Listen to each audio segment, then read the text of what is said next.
this is gonna go on YouTube, somebody's gonna shoot me, so I gotta be kind of careful of what I say here, right? Here's what I would tell you.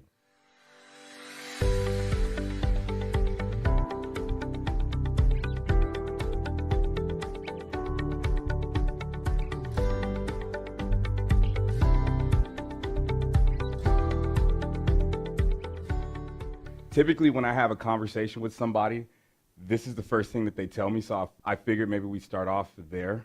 Been doing this for years, dude, leave me alone. And whether that's I'm a developer and I've seen so many things, and I used to be a hacker myself, whatever it is. This is, would you agree, kind of a pretty common sentiment? Yeah. And then something like this happens, and everybody sort of goes, oh crap, what's happening here? If you're on Reddit, you might have seen lots of flames and images of dumpster fires. But one thing that's super interesting about this is that there's a lot of patching going on, and we don't necessarily understand the implications of the patch. And if you take a look at that headline, we don't really know if the patching effort so far has really netted us any benefit for all of our worries, right? And so kind of changes the sentiment a little bit, especially if you're the guy that's actually either dealing with the infrastructure or the patching. Kind of changes your attitude a little bit. Did you say security as a service? I don't know that that's always the right answer, depending on what's going on. But what we definitely need to do is sort of make sense of cybersecurity. In the case of Meltdown, I think it's a wonderful example. If you understand what the vulnerability actually is, I literally have to be touching the machine, or at least have something that's touching the machine in order to make good on that exploit. So if you're in a virtual infrastructure and you have everything else configured properly, it's not really anything to worry about. And this is in the news all over the place, right? There's obviously a good business implication to Intel kind of crapping the bed there, and I really feel bad for everybody that's on that team. We need to kind of get away from the blind leading the blind. And I don't know how many of you have heard the story of the blind men and the elephant. Hands in the room who have heard this? Good story? Well, we'll make that make sense. But I kind of want to change how we think and work with each other about security. I like how when you guys came in, you're shaking hands, you're getting to know each other. This is your community. It doesn't really matter at the end of the day where you're working right now. At some point, you're going to leave. At some point, you're going to go somewhere else. Ann Arbor's, in comparison to LA, is probably a little bit a smaller community. You guys will bump into each other sometime in the future, right? So lean on your peers as much as you can. I'll talk about that a little bit. And then we'll talk about what the problem really is, right? And you never articulate a problem without having some sort of solution, so we'll talk about it as well. Does that make sense? Good use of your time? I've got lots of material here, so if you hate this as a subject, we can jump to do something else. You guys let me know. Good? Down for the ride? Sweet. Last year, I went to do another talk. It's a very brand new organization. They've only been around for a year. And it's called the Southern Nevada Cybersecurity Alliance. And you would say, well, why do we need another, event to go to, another meetup, another something? What this guy did was he actually took every single representation of a security conference, every single cloud alliance, and brought everybody under one umbrella. We're not charging you for membership. You can show up for free. We'll make sure that we're actually going to give scholarships out to the people that are showing up. If you've never been in cloud, if you've never been in security before, we're going to make sure that you're going to be successful in the form of actually giving out dollars to the people that are the members, right? Fantastic alliance, right? And people like Alert Logic subscribe, and we make sure that we donate to this program. But this is actually building the community, right? And if you think about how some of these programs start, it started with that same intention. If you look at ISACA, for example, it's very financial based, but it's really bringing the community together so they can standardize how they're approaching their awareness and their posture for some of the things that they're seeing in technology, right? ISSA, the exact same thing. But what we find is that over time, these have well-established silos, and you've really got to break some barriers in order to have some shared communication. And that just hurts us, right? Anybody a member of any one of these organizations? Would be awesome to do that individually. I think it would be even better if you guys had sort of this overarching alliance across, right? You get InfoGuard to show up, they're local. There's a lot of things that you can do once you start breaking down some of these barriers. The information that you get as a result, whether it's classified or not, totally beneficial. But why does that matter? And why do I care about that? We tend to get wrapped around the axle on things that just don't matter, really. I don't know how much I can turn on, you put in your favorite news network, and there's somebody talking about the Russians. They hacked our stuff, right? I'm not that old. I've been doing IT for a little over 20 years. I was in the military, worked with Joint Chiefs of Staff. I've seen some interesting things. We've been hacking the Russians. They've been hacking us. This has been the most long-standing engagement. This is not new, right? This is not new at all. DARPA was actually developed to try to get a leg up on some of the things that we were doing in radio communications, right? And it's because our communications were being hijacked. So none of this is new. None of this at all is new. But for you get on the freeway in the morning, right, and you drive somewhere. That's Eisenhower's network for making sure that we can move military from one end to the other. And we've commercialized that. You're taking advantage of it. We're not using it for what it was meant for. The internet is exactly the same thing, and we've monetized this to the point where we got some really interesting issues with it, but it's not the Russians' fault, right? We've got to kind of get our arms around what we're responsible for, and really, we got to make sure we understand what we're designing. My counterpart, Nick, and I were on a call before coming over here, and these guys they've got a project, really important project for an event that's coming up, really large event. I'm pretty certain all of us will be sitting around the TV in a couple of days looking at this really big event, right? And they're like, hey, we deployed this architecture and we see flaws in it. Charles, we can't make this work. Can you help us make this work? And it's like, yeah, tell me a little bit about this. Can you give me a diagram of your infrastructure? Let me know what's going on there in AWS. And they're like, yeah, I don't have a diagram yet. I was working on that. But let me tell you a little bit about what we're doing. So he tells me a little bit about what we're doing. I'm like, makes sense. I think we can do that. We get on a call later, and I get an engineer on the line to help deploy some of our stuff. And the guy's like, whoa, this is not what we talked about. Totally different. And as he talks more and more through it, one thing is clear to me. He doesn't really know what he has deployed. You can't protect what you don't understand. And so when you start going through this, you start blaming other things. Well, something's wrong with that vendor, or something's wrong with this, or something's wrong with that. It's not the Russians. We need to make sure that we really understand what we're doing, and that way we can be effective. Anybody know this guy? Donald Rumsfeld. Secretary of Defense, probably one of my favorite political heroes, and hopefully I'm not showing my political alignment here. This guy is awesome for the way he articulates nothing, but in sort of political posturing, as he's testifying to Congress, it's the most truthful statement he has ever made. There are things that we know, and I'm paraphrasing. If you want to read the whole phrase, you can read that. There are things that we know, the things that we don't know, and there are things that we don't know that we don't know. And it's those things that we're really worried about. And what do we do every day? We worry about the things that we don't know that we don't know. And we're hoping that somebody has the answer to that. We can't push that responsibility off unintelligently anymore. We have to assume some sort of responsibility. Because you end up in this scenario, and I gave you the example of the customer I was working with. It was a very, very good story about a couple blind men. It was actually a really old story. There's probably about 4 or 5 guys, depending on the version that you're listening to. But these guys are sitting in this market, and they're talking to each other. They've been blind their whole lives. They've never seen an elephant. I'm like, okay, well, guys, it would be so awesome if we could see an elephant. I would love to see an elephant. And they're talking about it, and they're getting excited, sort of dreaming about it. And the guy happens to walk by and go, well, if you want to see an elephant, just say so. I've got one back in my house. You guys can come back with me. You can check out my elephant. Guys are super excited. They stand up, they hold hands, and they're walking down to this guy's house. And lo and behold, there's an elephant, and they're super excited. And so one of the blind men, they walk up and they grab the guy's trunk, the elephant's trunk. The other guy walks up and he's grabbing, the leg. Somebody grabs a tail. Somebody grabs a tusk. And they're like, oh man, this is amazing. I cannot believe I am finally experiencing an elephant. So awesome. This is great. They bid the guy due, they walk away, they don't even make it back to the market. They sit down in the middle of the field and they're like, we have to talk about this now. Great. I had no idea an elephant was so big. What are you talking about? Elephant is really thin and wispy and kind of has this little whipping thing around.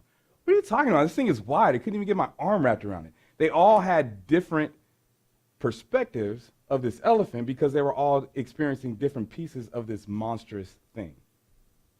We do this every day. Anybody code in here? What's your favorite language? Bash, Perl. That's still relevant. What's your favorite language? Python. Very close. Couldn't be more different as you're thinking about how to deploy that, especially at scale. Especially, I've got to add additional frameworks to get Python to work on the web. Got to use something. Completely different mindset when you're working over here. You code? JavaScript. It's like the language of today, right? You got a favorite framework? Node. I'm into Node myself. These are all different mindsets. And as you're coding this, Node's my favorite. As you're coding in Node, for example, very first thing I do, I got to require Express. Do you know what's in Express? Has anybody ever looked at the Express framework line by line to know what you're actually requiring when you bring that in? No idea. We're just going to take their word for it that is secure. Just not even going to think about it. We're requiring stuff. So second thing that you do is you bring in body parser. I can't move through my middleware unless I have body parser, right? I have no idea what's in body parser, but I have something that's literally walking through my code as it's executed line by line. It's kind of scary when you think about it from an InfoSec standpoint. I'm literally inviting a third party that I cannot inspect into my code. It's a blind leading the blind. And we do that every single day. Not really Bash guys, but you've got other issues to worry about.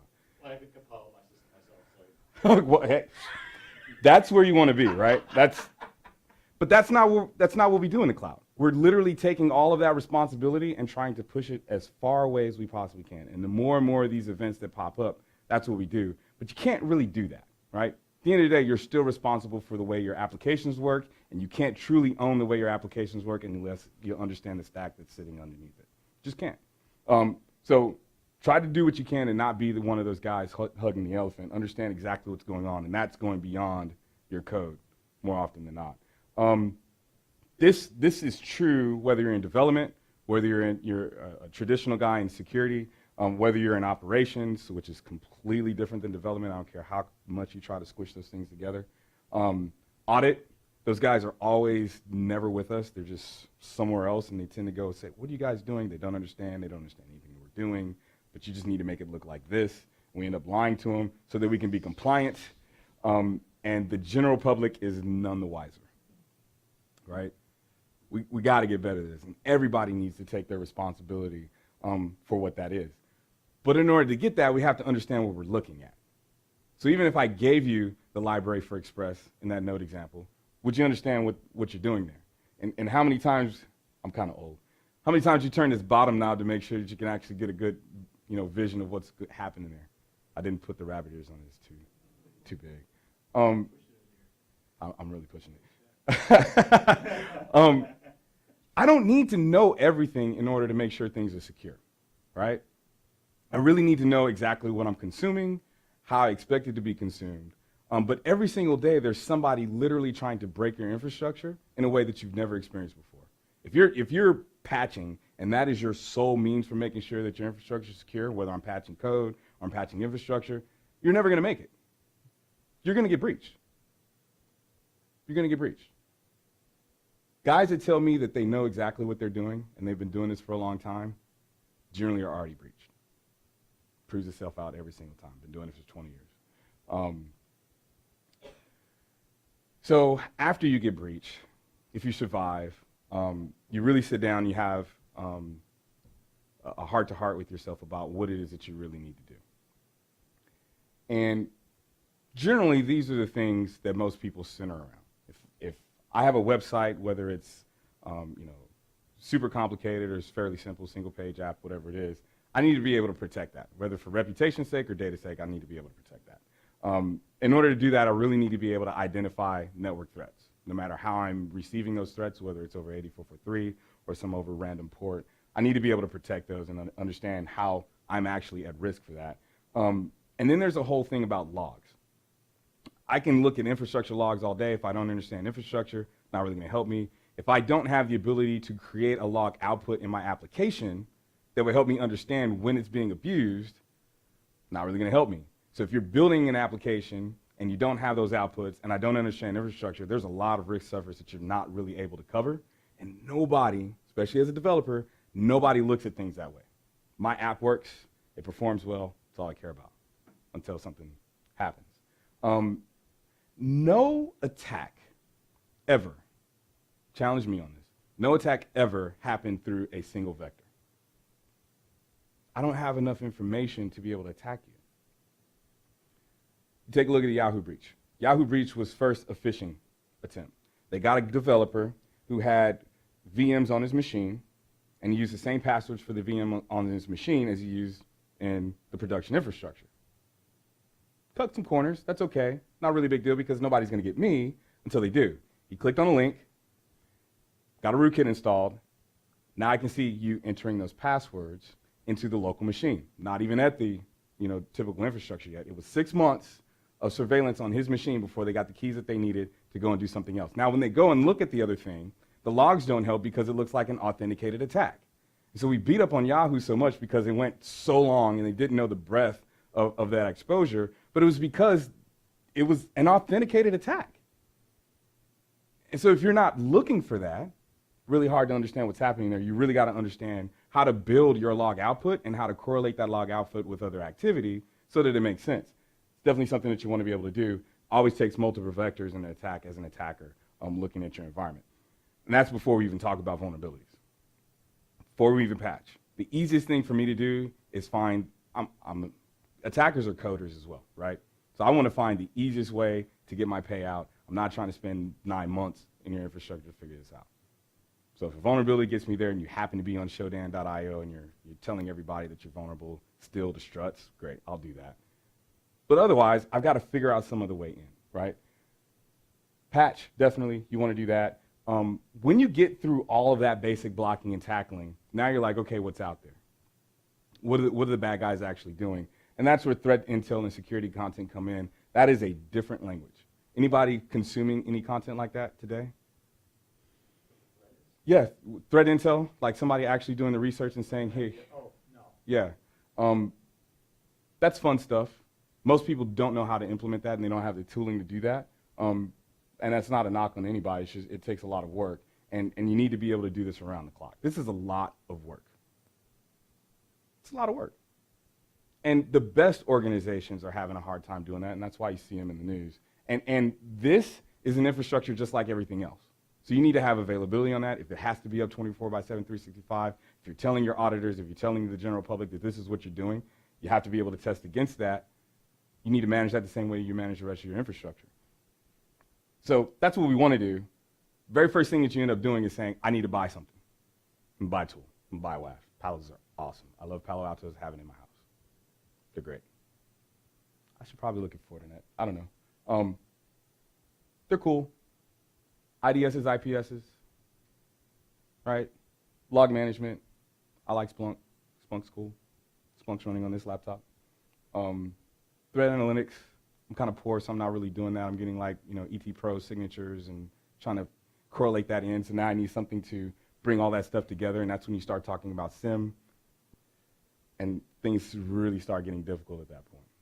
Because in order for a SIM to work, I really need to understand not only how these capabilities fit into my framework, but I have to understand the outputs for every single one of these technologies, for every single output there is, and map that to my infrastructure. Because some things that the Palo is going to spit out, for example, doesn't make sense for my environment.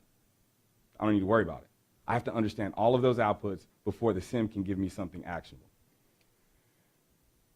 And that's what the content really comes in. So these are all things, whitelist, blacklist, you can get subscriptions for that, signatures and rules, I just talked about ET Pro, log parsers and correlation rules, this is specifically just for log, taxonomy and correlation rules, CVE coverage and CVSS scores so that you can help score things a little bit better and understand exactly what your risk profile is, emerging threats, incident information that other people are actually doing, and then baking all of that in. Anybody know how to do all that? Anybody ever configure an F5? Great exercise, isn't it?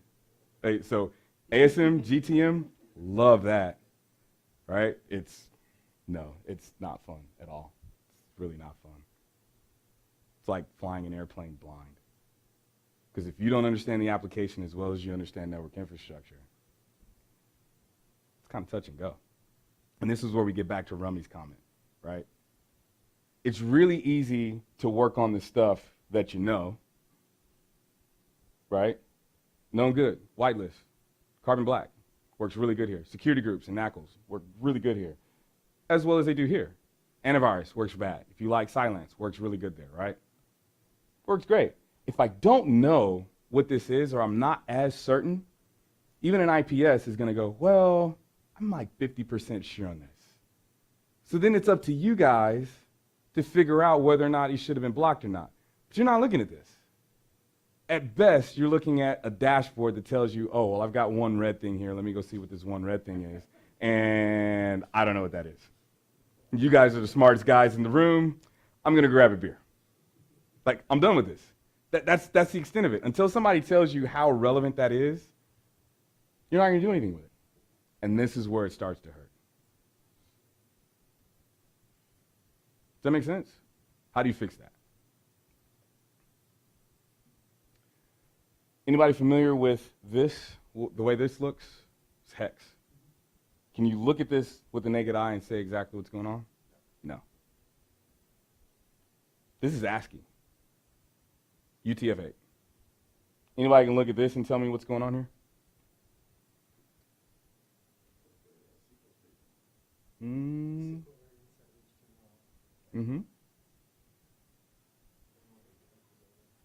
Request, and then the response. And notice that I get a 404 here, so somebody's probably routing their APIs right, maybe not. But I shouldn't be getting a response plus additional information baked inside of a header. What if I told you this was inside of an email? Kind of scary. We open emails without thinking about it all the time. And that's live content. Live content. Ever open up an email that says you have 24 hours to get to this particular deal and the thing's rolling? It's JavaScript, it's running. That live content, you have no control over it once it launches. It's sending information back. You have no idea what that is. How would you look for this in your environment?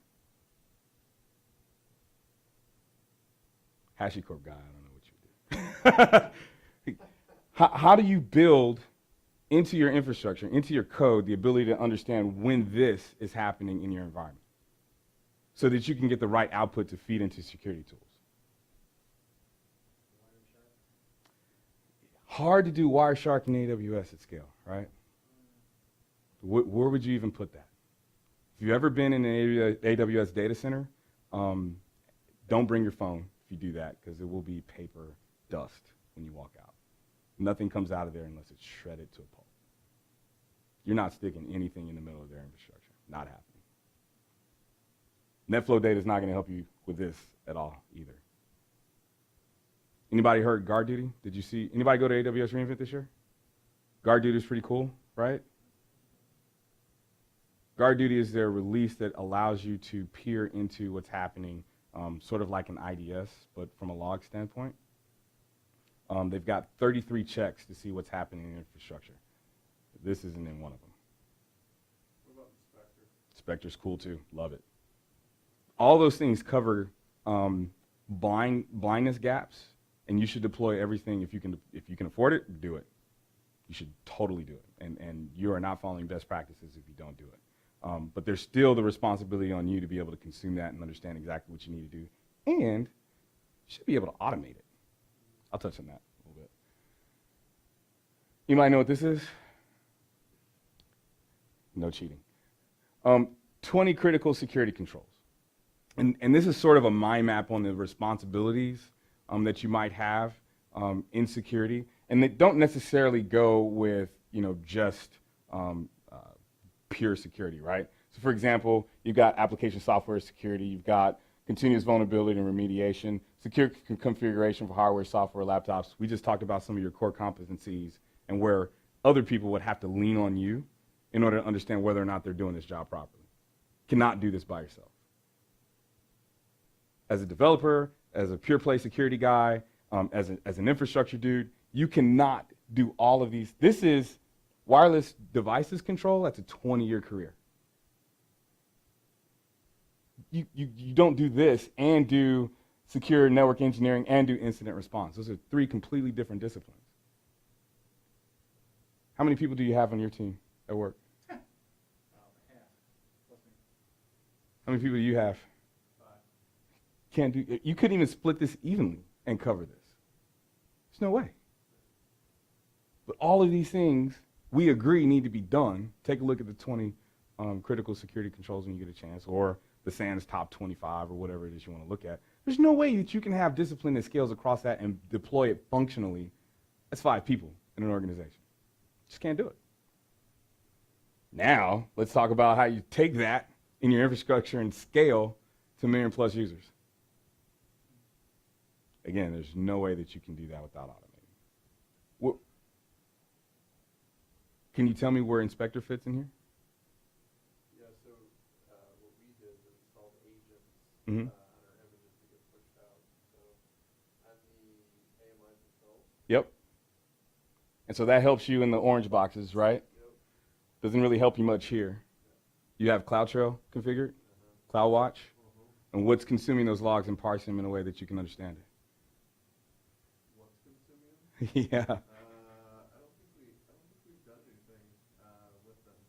We have an elk stack. Okay. I don't think it's all connected up yet. It's still a relatively immature environment. I will tell you, as a person that has been breached twice, because I wasn't always selling. I've only been doing this for 5 years. When you get breached and all of the data is there that suggests that you have been able to do it, it hurts. It hurts. It's better not to have the data than to have it sit in an S3 bucket and somebody else, some auditor or something finds it. That sucks.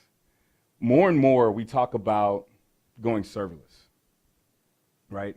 And going serverless is cool, but if you don't have the means to understand how DynamoDB is leveraging Lambda to deploy a portion of your infrastructure, and where to inspect in there to make sure that those services are being used properly, there's not any abuse there, just create another blind spot for your infrastructure.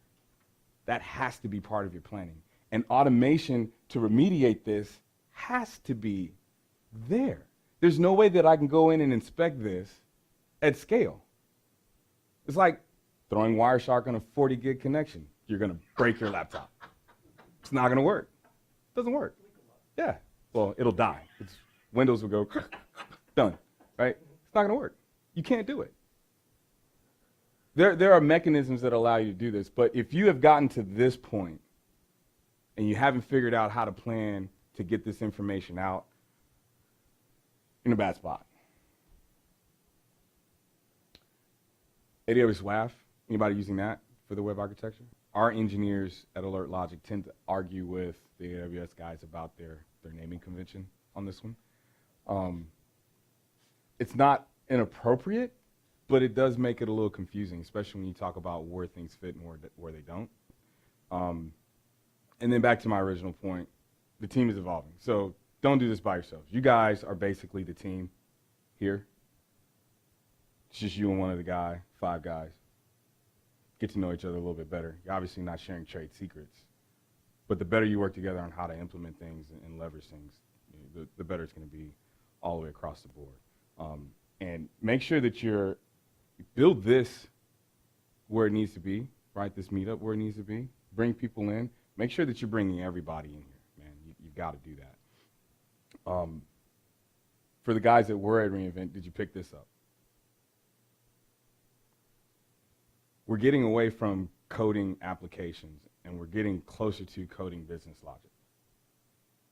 And so if security is everybody's job and we're really codifying business logic, you really need to make sure that everybody owns, including the CEO, the COO, CFO, really owns that responsibility as well. It shouldn't just fall on your shoulders to get that done.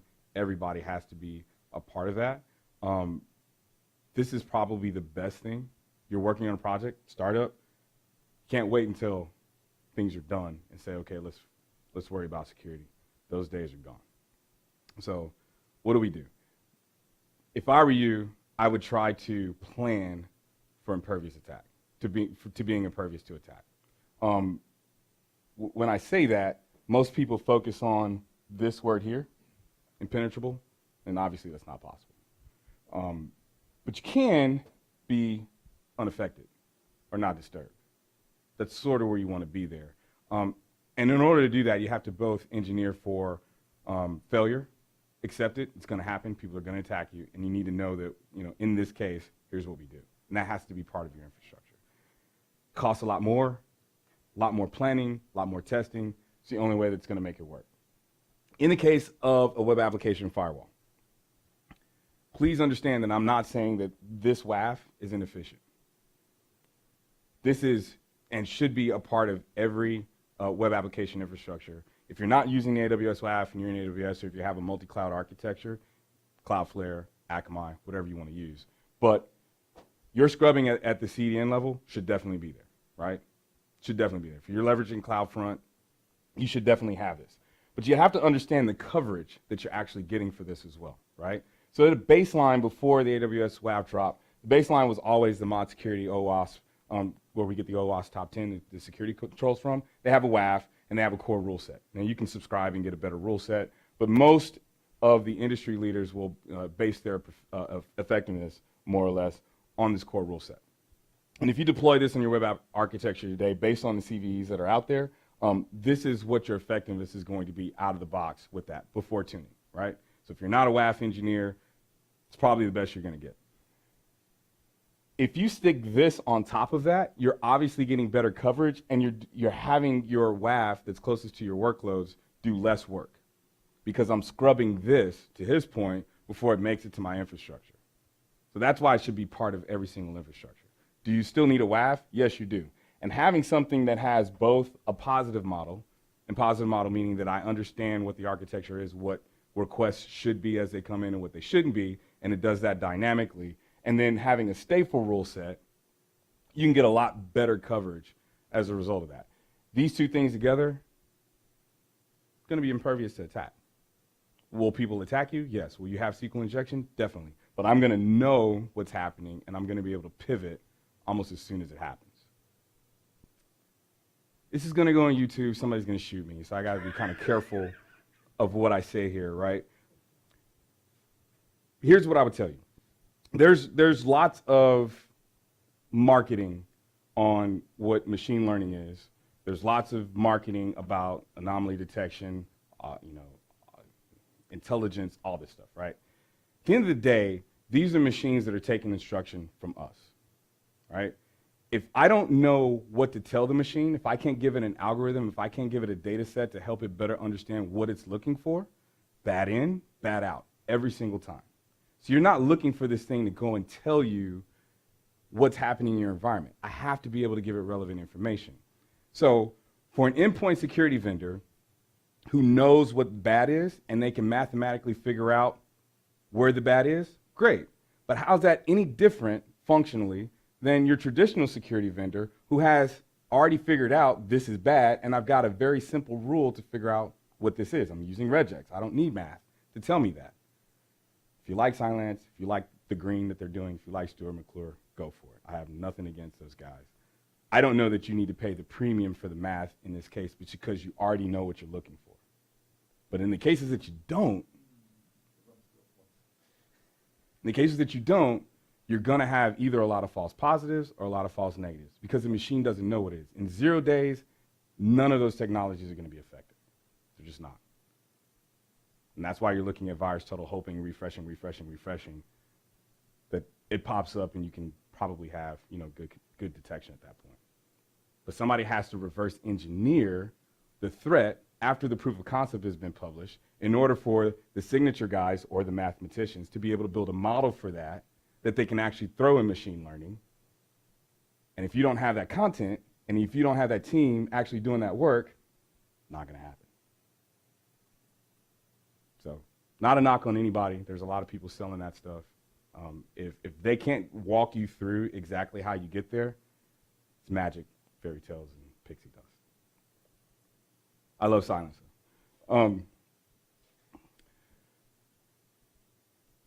Netflix. We all know the love affair of Netflix and AWS. I don't think it's going to compare to the love affair between AWS and the NFL. If you've ever had the opportunity to talk to the CISO at Netflix, it's a very ominous experience. Dude is sharp. He's awesome. Everybody there is kind of smart, and it's not really from the what I know standpoint. It's accepting what I don't and actually going to do something about it. And they're codifying their lack of understanding into preparing for what comes next. North Korea hacks them, whatever. They live to see another day, right? They didn't lose any money. They lost no investor confidence. Lost a couple movies, big deal. A couple episodes, big deal. You gotta embrace the chaos. So instead of running from it, instead of pretending that you got everything covered, you embrace it. Anybody ever play with Chaos Monkey? Anybody know what Chaos Monkey is? Chaos Monkey is fantastically scary. I don't want to deploy that because I don't know that I can figure out how to fix it. But that's kind of where you got to get to in order to make this work, right? So you got to include everybody. Literally everybody in the Netflix team is included to make sure, from a business standpoint, from an architecture standpoint, they're all involved in making sure that they can be secure.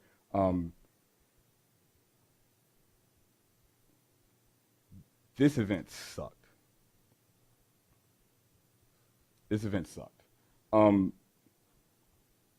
She got flamed in a way that doesn't make sense. When her boss, the CEO, sold all his shares and took off and left her holding the bag, he made money off of this, right? She's getting flamed because she has a BA in music. Actually, also a master's in music. And I'm like, how could she be the CISO at Equifax and have this as a bachelor's and a master's? And this was the topic of conversation. She was immediately fired. And it doesn't make sense. If she was hired at this organization, clearly she went through an evaluation process. She went through a recruiter, a headhunter. She went through, various rounds. There were multiple people that went after this job. And what does it say about... Well, she wasn't organic. She was actually from the outside. Yeah. And what does it say about... Yeah. She's qualified. Nobody today is finding their way to code in an organic way. They're all just like, hey, well, code is sort of taking off. Let me see what I can do. And, oh, crap, I'm sort of good at this. And that's what we've always done in IT. You can't turn on each other. We should never be that arrogant, because I guarantee you, if you go and look in your infrastructure today, probably breach. Kind of sobering. Let's stay off of that. Let's assume nothing and question everything, right? It's really what we want to get to, and you have to have the tools in order to make sure that you're there. So, anybody know what this is? Anything? Anybody? SQL injection. If you test it, I'll send you the deck if you want, right? This goes inside of your input, doesn't even matter what your input is, I'm gonna leak everything. I'll get everything out of your environment.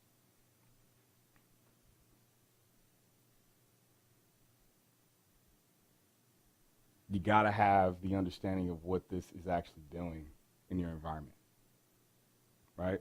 It's only taking one line. SQL injection for the 4,100 customers that we have in our environment by far is the attack vector. Why? Because AWS is doing such an awesome job of protecting infrastructure. I don't have to worry about Spectre. Amazon's going to make sure to take care of that. You can't even get in their data center. It's not an attack vector. It's your code. I won't blame it on the humans. At some point, there might be, Cloud9 is going to make sure that we probably don't have to do that anymore either, right? It's the code, right? This wasn't like this 5 years ago. This is brute force attacks and malware and emails, Proofpoint.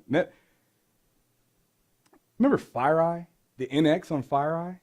They went public off of the NX, which is basically a glorified WebSense, right? Web content filtering. For this guy, not your web infrastructure. They went to $1 billion valuation before they blew up and exploded, right?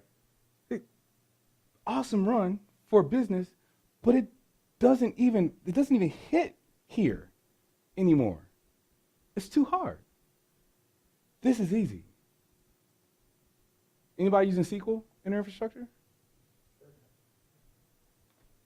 Anybody know that they're being attacked right now? SQL injection? Anybody know Shodan.io? Shodan.io is a place that you can go and see literally where vulnerabilities exist. So if I want to go and attack, for example, somebody who's still vulnerable to struts, it'll show me a list of infrastructure. So all the guys that are in AWS, all the guys that are in Azure, all the guys that are, wherever. And I can drill down and say, okay, well, show me all these guys in Michigan. And it gives me a map with a flag and building with geolocation and everything that I need. And it'll give me the public IP address for them and give me the evidence that you're still vulnerable at the time of running that to struts. And if you have any webcams, that'll show up too. So I can kind of see when you're going in and coming out. Like, it's all there. It's free. That's how we know who has what and how they're still vulnerable. That's the service. There are infrastructures that are set up to exploit you at a moment's notice. You guys have to be prepared to understand exactly what's out there and how to respond to that, right? That's how you get there. Alert Logic has a lot of coverage for all of these things, right? We deploy an IDS in your environment so that you have that visibility, so that you can have the effect of having Wireshark at scale. Got guys sending me 100 gigs of traffic throughput, and we're able to see everything that's happening there. I don't escalate the noise to you, only escalate what's actionable. Don't want to waste your time. That's what's really important. I correlate what I'm seeing in the IDS with what I'm seeing in the logs as well. I need evidence to back up the fact that we have this, and it's not a false positive or false negative. Those things go together. We do all the parsers. We do all the hard work so that you don't have to do that. And then we have the web application firewall that gives you visibility from end to end. When those three things are deployed, great tools. You have other tools in your environment, that's fine. But in most cases, you're going to be responsible for managing the tools. We manage the tools, we manage the content, we manage the outcome. You lean on us for all of that. We'll build the web application firewall rules, for example. We'll build the correlation rules to make sure that you have that covered. And so, to your point, am I going to make sure that we cover that? Definitely, that's what we do as a service. Doesn't mean that you guys don't have jobs, doesn't mean that you guys don't have responsibilities there. But somebody in the gap has to pick up that heavy lifting. So you've got the event manager, and you also have a pattern manager. And then the pattern manager is going to have to be able to handle a wide variety of attempts. Mm-hmm. Pattern could be a simple injection like you showed us. Could be. Could be a Multi-vector attack. right. So I got to tell you that I wouldn't give you content that I couldn't back up, right? So I don't mean to be sort of flippant about that. But there are definitely going to be things that you can't see and that you can't see. We never rely on the tool more than we rely on our people, right? We make sure that we have teams that are going through training all the time. We make sure that our machine learning capabilities are complementary and not first and foremost to making sure that our detection is where it needs to be. And they're actually supplementary, making sure that they go to the guys in the SOC and say, hey, does this make sense? So now I have that continuous feedback loop to take back to the data scientists and go, yes, here's where we need to make our tweaks. We don't live in machine learning. Once we understand exactly what things are, assisted by the machine, we standardize our content, and that's what we deploy in production. So really great point. There's lots of mechanisms to make sure that you get there.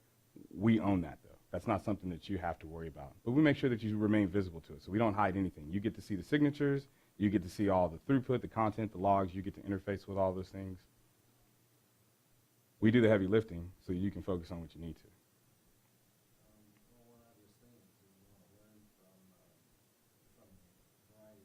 Mhm. new attacks come, and you want to be able to change your code Yep. to resist that. So how do you interact with us to teach us? It's a great question. It's actually the feature of our service. Um, Anybody ever see like the LifeLock commercials where a guy's sitting in a dentist chair and he's like, well, "What are you doing? I'm just a dental monitor. I'm not a dentist, right?" You know that there's an issue, but I need to know how to fix this, right? I need you to guide me through this. So, in the case if there is an incident, in the way that we call it, we're going to let you know exactly what's happening. That's number one. Number two, in that immediate, crisis mode, here's exactly what you need to do to fix it. It's very prescriptive. We're going to make sure that you have the documentation for that. It's not general. It's very specific as to your environment. So my guidance for you for struts is going to be different to my guidance for you for struts, even though struts in general is kind of the same vulnerability, right? And it's really going to be based on the nature of the attack as well, right? So if you're in AWS and I can tell you exactly what you need to do, probably, hey, drop these rules in your SG and let's monitor the traffic moving forward. For you, it might be patch this right now. Let's get some virtual patching on your infrastructure because you have the WAF in place, and let's throw these additional rules in the AWS WAF to make sure that we're actually blocking this at the edge so they don't even have access to your infrastructure. So that type of guidance is going to come to you. And then at that point, we monitor to see if that patching was effective, right? So if I'm doing virtual patching on your behalf or doing something else, I need to make sure that that was effective. And if we need to pivot, we'll continue to do that to the tune of actually making some changes in code if we need to. The best use case for this is obviously going to be on the web front end, right? So if I have a WAF at Alert Logic, I've got an engineer that's not only throwing regex inside of the firewall, actually adding the rules, actually doing the tuning. He's going to be able to recommend to you, no matter how you deploy, what should come next in your next stage of deployment. All these guys understand code. They have their favorite, but they understand most of the architectures. It's a really great point. You're never doing this by yourself. This is part of the cloud security report. You can find that on the front page of Alert Logic. There's a lot of interesting artifacts here. This is basically born out of our 4,100 customer base over all of 2017. I think you'll find some interesting artifacts there, but it's basically highlighting the things that I shared with you today. Any questions at all? Yeah, go for it. I was wondering if you know where most of those SQL injection attacks come from. Like, if that's like application logic that the company has written, or is that like third-party vendors that wrote that software? Or, I mean, is there any way you can just get rid of SQL injection by writing good software, or is there still a way to do it without? If you have pure software, like.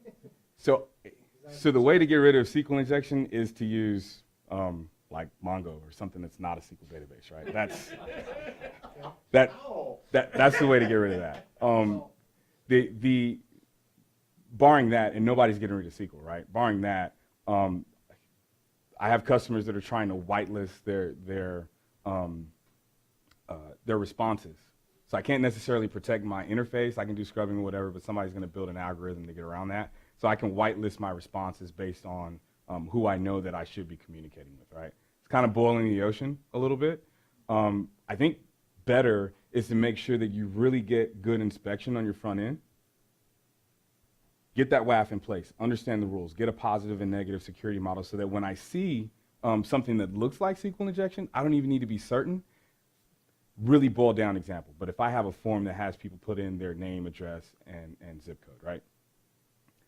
In that zip code, at worst case, it's going to be 12 characters with a dash in between, right? So 11 digits, whole digits, and a dash in between. If I see a % sign in there, reset it. Done. Don't even think about it. And so if I craft the rules in a way that makes sense for my application or my architecture, I can sort of get around that. I'm not 0-day proof, but I'm not necessarily worried about the next thing that hits me. That's the way to do that. So input validation, sucks to say that, right? But input validation is where that kind of lives. And then backing that up with a web application firewall that can really get in and inspect the traffic as it's coming in is really the two best things to do for that use case.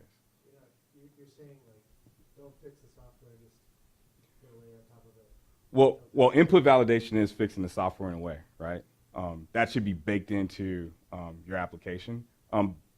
but that's never going to be perfect. We talked about it at the top where I'm going to have inclusions in my code, whether it's a widget or something else that's going to be there that I might not understand that's inherently insecure. And so with that, I need to make sure that I do inspection on top of that so that I can see the outliers and respond to that appropriately. And parameterized queries too. Definitely, yeah. Some sort of abstraction layer that all of your queries run through. I don't know what that is. The microphone. Yeah. So, and parameterized queries too, and if you're running all of your database queries through an abstraction layer to ensure that everything is going through there and parameterized, then, even if you do forget a validation rule or your WAF fails for some reason, you're kind of protecting it from getting this data. As many layers as you can possibly get. Definitely. It's a great question. Any other questions? Are you guys, so last I checked, you didn't have host-based product to evaluate any host vulnerabilities or anything like that? Maybe I'm wrong. So I wouldn't say that we were inherently end user based. So I wouldn't generally say that, if you have 5,000 endpoints, we should be scoping around those 5,000 endpoints. We're definitely more of a enterprise architecture tool, right? And this is where I would say definitely go get a McAfee, go get a Cylance, go get something like that. Go get, a tap on top of, Proofpoint. Those are all good things to have for those use cases. We're really looking at protecting your web infrastructure. Now, if that's part of the infrastructure, and we certainly have people who are, PCI compliant, and I might have a Windows CE terminal that, does swiping. I'm going to scan for those. I'm going to understand natively what's happening there. I parse all the logs that are happening there. I understand how, things are going to interact with that. At the end of the day, it's a Windows box. I'm going to understand the vulns there, and we'll be able to protect that as well. So it's a use case by use case basis. But if you're in AWS, you're probably not running, Windows 7 there. We're going to be best suited for protecting that environment. If you're in sort of some hybrid architecture, with most of our customers are, we'll just have a really intelligent conversation about what we need to protect and what the scope is going to be. But vulnerability scanning, for example, whether it's application layer authenticated or stateful, we do all of that as well.